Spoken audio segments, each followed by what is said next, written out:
Hello and welcome back to Arthur, the cutest blacksmith. I mean Anvil Saga, but it should be called Arthur, the cutest blacksmith. I'm going to rename the game. So we straight in, as soon as I loaded, a monk popped up and he was like, hey, you have to pay money to the church. And me and Arthur, we agree on this. Like, that's new, but can I, like, not pay? Thanks, that'd be great. And the monk's like, hey, we're tolerant, but also no, you have to pay. So, not very happy about that, because I already have to pay taxes to, like, the French, I think. But the interesting thing, we just don't have enough money to pay the first one. So even though they said you can't refuse, we refused because we don't have the money. So I think we got away with it in this. But welcome on in, and I hope you are well. This is just a little bit of gameplay. We're catching up with how Arthur's doing with his little apprentice. They're getting on quite well, and we are trying to upgrade the store. So I do go into kind of a little bit of grind mode, and we've cut a lot of that out for you guys so that you don't have to watch it. But it's interesting that with the two of them, I was actually able to get quite a good rhythm going. Just mining, then setting one of them to turn it into iron ingots, and then getting the other one to sell. And it is quite a nice rhythm that sets up, and it is possible to actually make money that way quite quickly. But it is just a grind. So, like I say, you're watching a little bit of the setup here. We've got Arthur in the mines. We've got Theris, our apprentice, up on the smithy, turning all that ore into ingots. And I worked out quite quickly, it made more sense to have full ingots before you started opening the shop again. But we do this for a while. Then, nighttime comes, and a new person arrives in our life. One of my favourite things about this game. You don't know what's going to happen, you just know someone's coming. Luca the Just gives us his regards, and I just love the dialogue they have in the game. Who? I don't know him. Who on earth are you talking about? And apparently it's like it's meant to be a little bit Robin Hoodie, I think. So it's a bandit, but he's for the common man, and he thinks like the French and the English armies are just fighting it out and they're ignoring the people, and this bandit, Luca, apparently the Just, is fighting for the people, and he wants Arthur to help. And Arthur's a little bit suspicious, a little bit of sass going back, like going, yeah, sure. I mean, you just look like thieving, robbing bandits to me, but you just keep telling yourself that you're out there for the good. But I'm sure Robin Hood got that level of sass, right? Like, I'm sure the first people that came across Robin Hood was like, well, how do I know you're not just going to rob me, mate? Right? Like, how do I know you're not just going to hit me up for the money? And Arthur has the same level of suspicion that I would have, and I like that. I would have been really annoyed if Arthur was like Team Bandit straight away. So he gets the guy to explain what he's doing. He explains we're against the English and the French. And Arthur's like, yeah, great, but why am I involved in this conversation? What am I here for? And straight away the guy's like, hey, well, guess what, Smithy? We need your weapons. And everybody just seems to need swords. Like, why did all these people start wars, conflicts, create a bandit militia if you hadn't already previously thought about the weaponry? Like, why is the commander of the English army asking for 5 swords? Why is a bandit with a militia behind him asking us to make their weapons? I made some choices, okay? So when you get these little choices pop up, you can either accept or refuse, and when you click on each one, it tells you the consequences of what you want to do. Now, if you remember from last episode, I was sucking up to the English. I wanted them to be our friends. If we accept this order, we lose 10 friendship points with the English, and I'm not willing to do it. Like, is 20 friendship points with the bandits worth more to me than the 10 friendship points with the English? And the answer is no. So we refuse to help the bandits. Now, that might have consequences later. I'm not going to lie, I feel like somewhere in the game we're going to regret annoying Robin Hood, because if we get rich, will he rob from us? So we need to be careful. And apparently they don't have time to convince us they're going to go to Jean-Jacques. Now, just bear in mind that this Jean-Jacques is apparently working now for the Baron, for the French army, and now for the bandits. Like, he's got to be a busy man. And also, we've been told that Luca may be just, but that doesn't mean he's merciful, which is a little bit worrying. But we refuse, and we go back to our grind. And it is days worth of grind to get everything that you need to get upgraded. And it's actually really fun to do. Like, you get a rhythm going. It's a management sim based. If you play management sims, you'll understand it. But here we are on the grind. So as you can see up in the top right there, I have 195 gold and I have 44 out of 49 reputation. We need 50 reputation to be able to upgrade the stall. So I'm working towards it, but at the moment I can't even reach it. So I went into build mode and I tried to figure out how I can get my max reputation over that 50 mark. I had a look around at all the things you can buy, and then I am constantly trying to do this, you'll see this, but I'm constantly trying to replace these crates because I want to store more stuff, and it annoys the life out of me that we can only store 30 ore. And actually downstairs they can only store 20 ore, and it just doesn't make any sense to me. But it won't let you put an extra crate in, so I figure out that actually you have to replace the crates, which is good to know. Like, you need to sell a crate, so you can only have one crate down there at the bottom, no matter what you want to do. But it's good to know that I can sell a crate and replace the crate.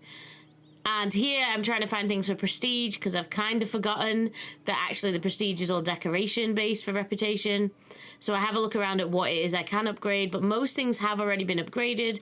They're already at the highest level, so I can't find anything. I also don't want to spend too much money because obviously we've got to bear in mind that we're trying to save up money in order to upgrade as well. So I click around for a little bit, checking everything's upgraded, and then I realize you can upgrade the doors, and the doors actually don't cost that much to upgrade. They only cost 25 gold.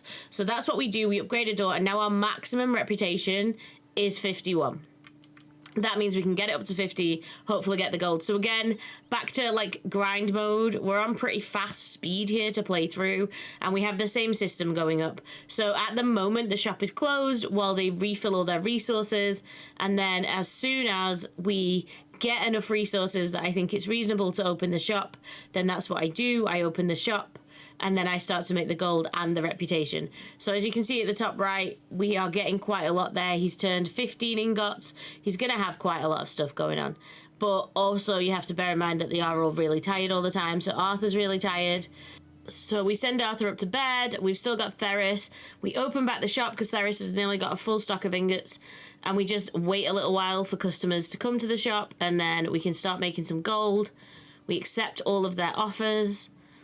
And like I said, this is kind of the grind element of the game. Now, previously, I think I've edited a lot of this out so that you don't see this, but it's important to see what elements of the management sim and how long it realistically takes. There is speed settings. You can go at fast pace, but even still, you've got to let the little guys sleep. You've got to get them food every time, so it does take time.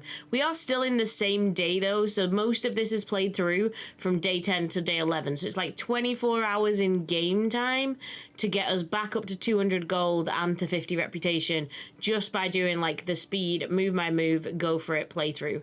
And yeah, it's kind of good. You can see the money going up in the right. We're now just waiting for the reputation. You only get 1 point of reputation for every job that you do, so it does take a little bit while. So if the reputation's dropped down, which it does if your shop's been closed for a while or something like that, then it does take a long time to get your reputation back up. It's taken us a long time. It feels like a long time to get up to 50. But like I said, it is cute because all these people have different little messages above their heads. Some of them ask you to do it for free. Some of them don't. But there we go. We hit 50. We upgrade the stall. Finally, feels like that's been waiting a while to come. And I've got to say, it was anticlimactic. It took me a hot minute to figure out what the hell you got.